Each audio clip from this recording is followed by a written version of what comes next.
நண்பர்கள் அனைவருக்கும் வணக்கம். This time we have faced a test on Principle of Literary Criticism pgtrb syllabusல 10வது யூனிட்டை ஒரு டெஸ்ட் எழுதியிருக்கீங்க. ஸோ அந்த டெஸ்ட்டுக்கான கீ இப்போ நம்ம செக் பண்ண போகிறோம். இந்த கீயில் பார்த்தீங்கன்னா ஓரளவுக்கு அந்த கொஷினுக்கான டிஸ்கஷன் நான் கொடுத்துருக்குறேன். இந்த question paper consist of 25 questions. இதில் ஒரு 50% நான் பழைய கொஷின்ஸை ஆட் பண்ணியிருக்கிறேன். இதுக்கு முன்னாடி டிஆர்பியில் கேட்ட யூனிட் 10ல் இருக்கக்கூடிய கொஷின்ஸை கொஞ்சமாக ஆட் பண்ணியிருக்கிறேன். ஸோ அந்த கொஷின்ஸினுடைய மாடல் நமக்கு ரொம்ப ரொம்ப யூஸ்ஃபுல். ஸோ இனி நீங்கள் இந்த டெஸ்ட் அட்டன் பண்ண அப்புறம் கீ பார்த்த அப்புறம் இனி ஒரு வாட்டி நீங்கள் அந்த யூனிட்டுக்குள்ளே போய் ஸ்டடி பண்ணும்பொழுது இந்த மாதிரியான கொஷின்ஸ் வர்றதுக்கு வாய்ப்பு இருக்குது. ஓகே, இதே கொஷினை ஒரு மெமரைஸ் பண்ணிவிட்டு போயிடக்கூடாது. இதே கொஷின் திரும்பி வைக்கிறதுக்கு சான்ஸே இருக்காது. ஸோ இந்த மாடலில் கொஷின்ஸ், இந்த டைப் ஆஃப் கொஷின்ஸ் நம்ம எக்ஸ்பெக்ட் பண்ணலாம். ஓகே, ஸோ அந்த ஒரு கான்செப்டோடு நீங்கள் இனி அப்ரோச் பண்ணும்போது யூனிட் 10க்குள்ளே என்னென்ன டீட்டெயில்ஸ் எடுக்க முடியுமோ நீங்கள் அதை எடுத்துக்கணும்.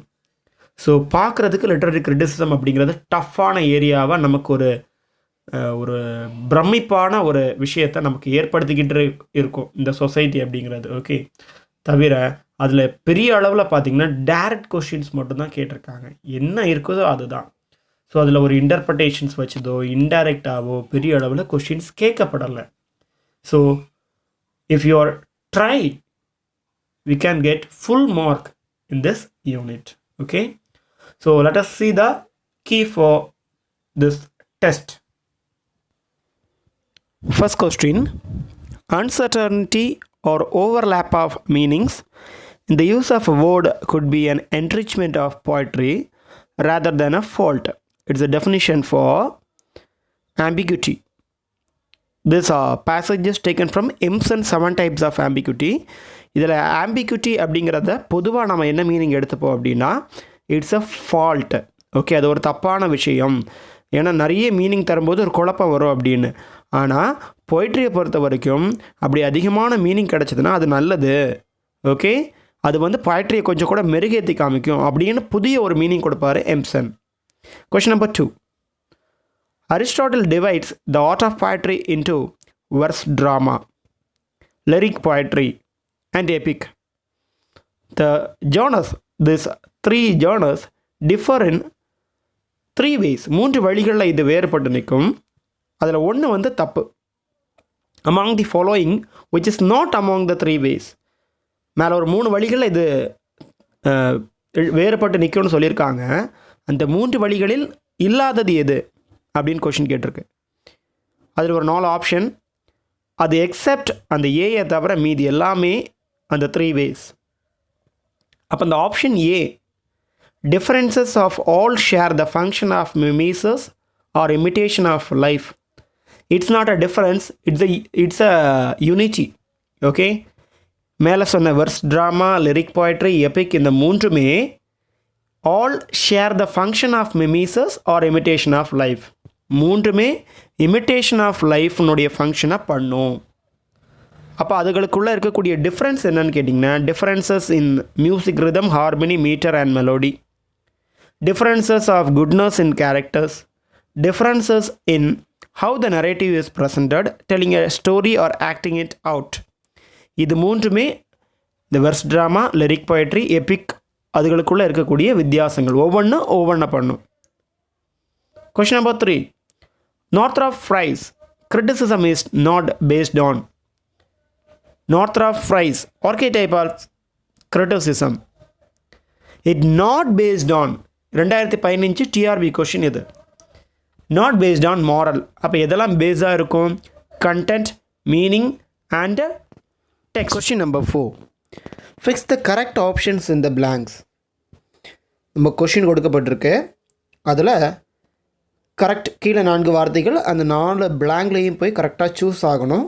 இந்த கீழே கொடுக்கப்பட்ட ஆப்ஷன்ஸ், அந்த ஆப்ஷன் பார்த்தீங்கன்னா கரெக்டான ஆர்டரில் தான் இருக்குது.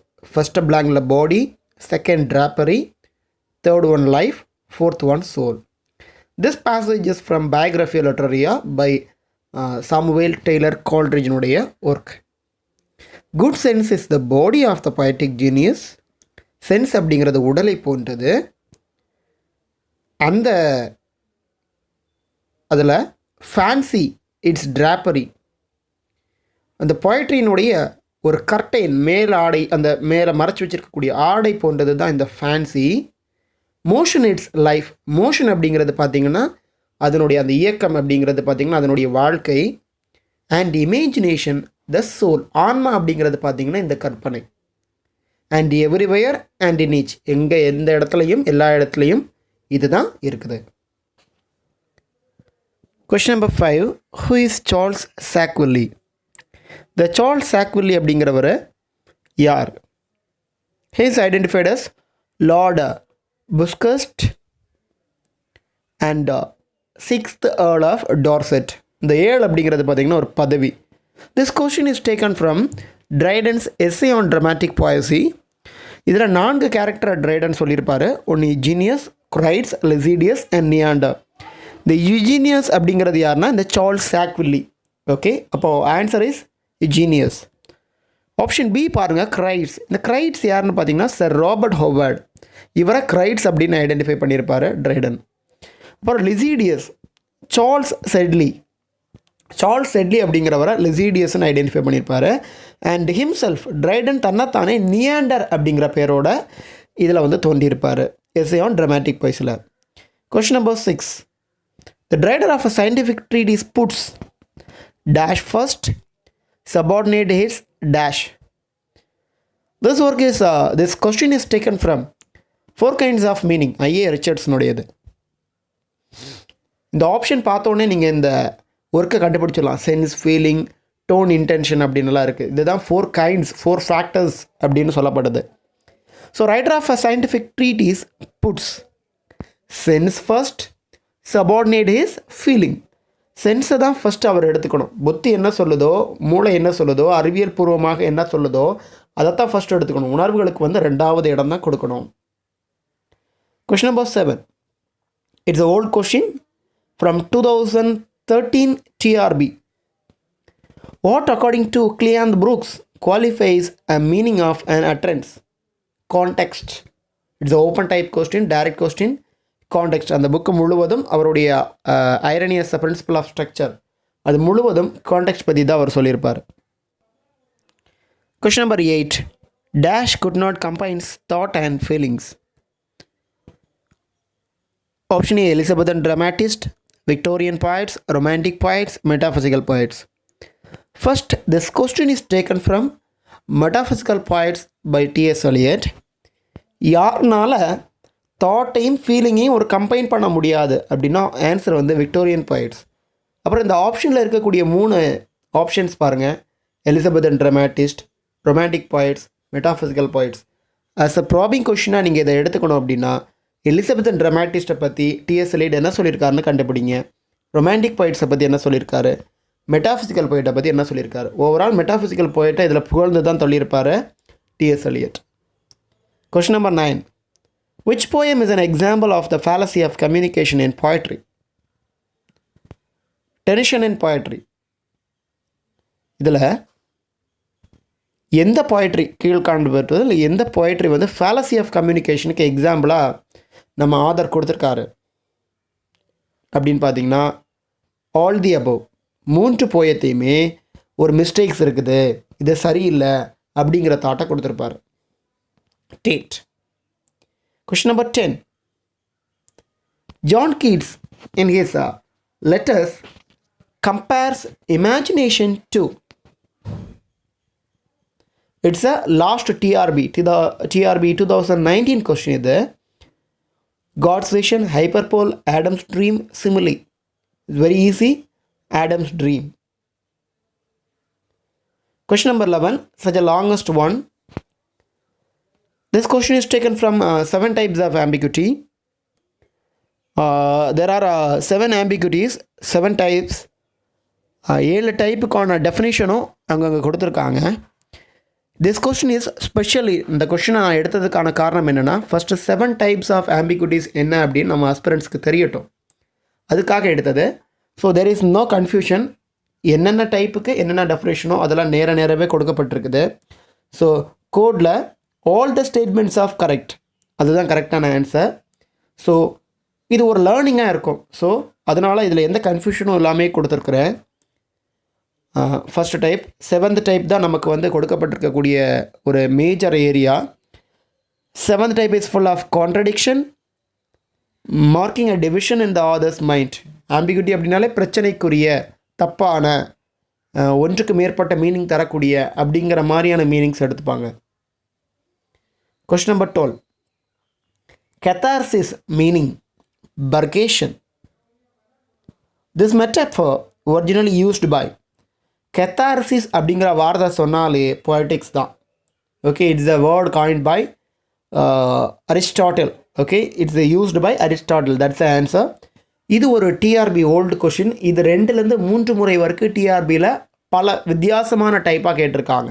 ஓகே, 2002, 2017 கொஷின்ஸ்லேயும் இது அவைலபிளாக இருக்குது. Question number 13. Archetypal approach is otherwise known as myth criticism or a mythical approach. Okay, archetype அப்படிங்கிறது ஒரு mythical approach, ஒரு லெஜெண்டை வச்சு, ஒரு ஹிஸ்ட்ரியை வச்சு, அதை வச்சு நம்ம ஒரு ஒர்க்கை இன்டர்பிரேட் பண்ணி போகிறது. Question number 14. Who first used the term fancy and imagination in his theory of poetry? S.T. Coleridge, Biography of Literary அப்படிங்கிற ஒர்க்கில் வந்தது. It's a old question from 2015 TRB. Next also an old one.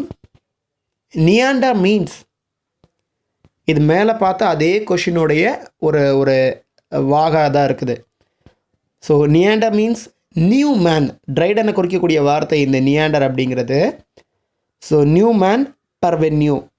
Okay, new man parvenu. Question number 16. Who was the first to distinguish between the two uses of language, the referential and the emotive? Referential and emotive. இதை first வேறுபடுத்துகிறவர் யாருன்னு கேட்டிங்கன்னா I A Richards. I A Richards is a famous new critic. Okay, இது நம்மளுடைய prescribed ஒர்க்கான 4 kinds of மீனிங்கில் இருந்து எடுக்கப்பட்டது அல்ல. Okay, it's a general opinion of I A Richards. Question number 17. Dash leads to abstraction and threatens to take us out of poetry altogether. Dash leads to abstraction and threatens to take us out of poetry altogether. The thing is direct statement. Irony as a principle of structure அப்படிங்கிற ஒர்க்லேருந்து Brook சொல்லக்கூடிய வார்த்தை. Okay, direct statement. ஏன்னா sometimes போய்ட்ரியை வந்து நீங்கள் டேரெக்டாக எழுதும் பொழுது, figure of speech இல்லாமல் எழுதும் பொழுது, மெட்டஃபர், ஐரனி இல்லாமல் எழுதும் பொழுது அது உங்களுக்கு ஏதாவது ஒரு தீங்கை, கேடை விளைவிக்கலாம் அப்படிங்கிற ஒரு இதில் சொல்லியிருப்பார். Question number 18. Who compares the world to a chessboard? Again, this passage is taken from Metaphysical Poets by T.S. Eliot. இது கவுலி சொல்லியிருப்பார். எந்த போயத்தர் அப்படின்னா டு டெஸ்டினி. இதை T.S. Eliot வந்து ஒரு எக்ஸாம்பிளாக கொடுத்துருப்பார். பாருங்கள் எவ்வளோ பெரிய போய்ட்ஸ் மெட்டாஃபிசிக்கல் எல்லாம் அப்படிங்கிறதுக்கு ஒரு example. Question number 19. Tate has coined the term tension to describe. டெனிஷன்னா என்ன? டேட்டினுடைய கூற்றுப்படி என்ன? Common quality of good poetry. டெனிஷனால் ஒரு பிரச்சனைக்குரியதா அப்படிங்கிற அர்த்தம் தான். ஆனால் அதை வந்து இங்கே குவாலிட்டியாக எடுத்துக்கிறாரு. Question number 20. The poet has no identity. He is certainly the most unpoetical of all God's creature. This passage is said by Keats. Okay, அவருடைய வார்த்தை தான். Keats wrote this message. இந்த வார்த்தைகளை யாருக்கு லெட்டராக எழுதினார்? Shelley, John Taylor, Richard Woodhouse and John Hamilton Reynolds. 27 October 1818 இதையும் உள்ளடக்குன ஒரு லெட்டரை ரிச்சர்ட் உட்ஹவுஸுக்கு கீட்ஸ் வந்து எழுதியிருப்பார்.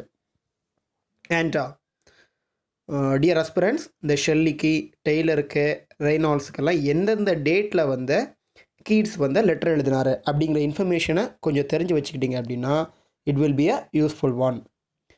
21.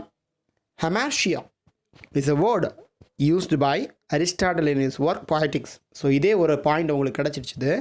ஹெமார்ஷியா அப்படிங்கிறது அரிஸ்டாட்டில் வந்து பொயட்டிக்ஸ்குள்ளே பயன்படுத்தின ஒரு வார்த்தை. விச் மீன்ஸ் அப்படின்னா என்ன? Mistake. That means hamartia means mistake. இந்த மிஸ்டேக் யாரால் பண்ணப்படும் அப்படின்னா இந்த ட்ராமாவில் இருக்கக்கூடிய கேரக்டர்ஸ்னால் ட்ராஜிக் ஏற்படுத்துறதுக்காக பண்ணப்படக்கூடிய ஒரு தவறுதலான ஒரு விஷயம். அதை தான் ஹெமார்ஷியான்னு சொல்கிறாங்க. Question number 22. Northrop Frye was born in எந்த இடத்துல உள்ளவர் இவர்? கனடா. பெரும்பாலும் நம்ம படிக்கிறது இங்கிலீஷ் லிட்ரேச்சர், பிரிட்டிஷ் லிட்ரேச்சராக இருந்தாலும் நிறைய கிரிட்டிக்ஸ் வந்து பிரிட்டிஷை சார்ந்தவங்களாக இருக்கிறதில்ல.